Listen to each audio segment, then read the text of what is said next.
Well, it's not very difficult for me to deal with black boys, Okay. especially black boys who don't have that perfect life, Mm-hmm. which in essence, there's really no such thing as a perfect life.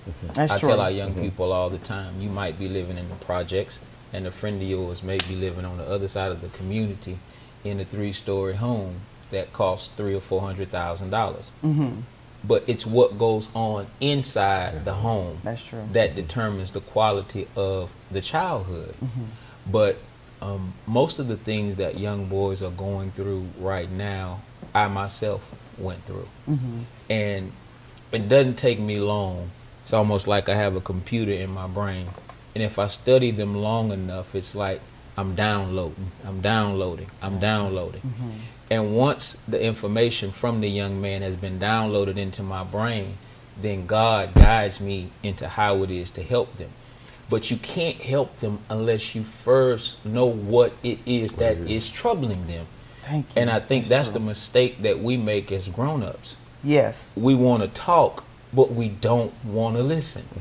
And it's especially difficult for a single mom to download or to read what's going on in the young black male's mind, because he's experiencing something that she's never experienced. She knows what it's like to go from girlhood to womanhood, but she doesn't know what it's like to go from boyhood to manhood. Yeah. So it's very easy for her to make critical mistakes with her son because she just doesn't understand. And that's my job, and the job of brothers like Slick 90, to do our best to make single moms understand that process. So I liken it to when you walk up on a swimming pool. You know, before you jump in, you want to know how deep the water is, exactly. right? So you look at the indicators. Well, down here is 3 feet, down here is 6 feet, down here is 9 feet. I mean, if you know you can't swim, you go and get 3 feet, right? Right. That's Well, safe. raising a black male in America right now is very deep waters. Very deep waters. Why do you say that, Brother Derek? Because according to statistics, 1 in every 3 black males will see prison in their lifetime if current incarceration trends do not change.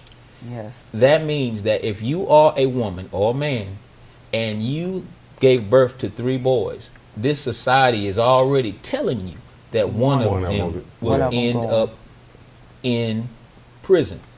That's deep water, and that's what we're up against.